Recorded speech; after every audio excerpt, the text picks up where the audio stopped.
Los Angeles বন্দরে সারি সারি পড়ে থাকা শিপিং কন্টেনার থেকেই ধারণা করা যায় ব্যবসায় মন্দা চলছে। মার্কিন প্রেসিডেন্ট ডোনাল্ড ট্রাম্পের একের পর এক শুল্কারোপে উদ্বেগ বাড়ছে যুক্তরাষ্ট্র জুড়ে। বৈশ্বিক অর্থনীতিতে আধিপত্য করার স্বপ্ন যেন উল্টো মার্কিন অর্থনীতিকে ক্ষতিগ্রস্ত করতে চলেছে। এর মধ্যে লস অ্যাঞ্জেলেসের বন্দরে চালান আসা কমে গেছে। সংশ্লিষ্টরা জানায়, চলতি সপ্তাহেই এই হার আরও অন্তত ৩৫% কমে আসার আশঙ্কা রয়েছে। ১/৪ জাহাজ আগমনের পরিকল্পনা এর মধ্যেই বাতিল হয়েছে, ফলে লোকসান হচ্ছে মালবাহী ট্রাকের ব্যবসাতেও। এদিকে মিট দ্য প্রেস অনুষ্ঠানে ট্রাম্প বলেন, নতুন শুল্কের কারণে ছোট ব্যবসাগুলো অনেক টাকা উপার্জন করবে, যদিও বাস্তবতা বলছে ভিন্ন কথা।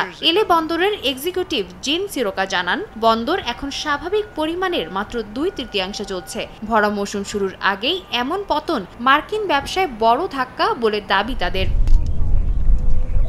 এদিকে ট্রাম্প ঘোষণা দিয়েছেন, যুক্তরাষ্ট্রের বাইরে তৈরি প্রতিটি চলচ্চিত্রের উপর বসবে ১০০% শুল্ক। এতে হলিউড জুড়ে বাড়ছে বিস্ময় ও উদ্বেগ। বার্তা সংস্থা রয়টার্সকে স্টুডিও এক্সিকিউটিভরা জানান, বর্তমানে বড় বাজেটের চলচ্চিত্রগুলোর শুটিং হয় একাধিক মহাদেশে। নতুন শুল্ক কার্যকর হলে সবকিছু জটিল হয়ে যাবে বলে শঙ্কা তাদের।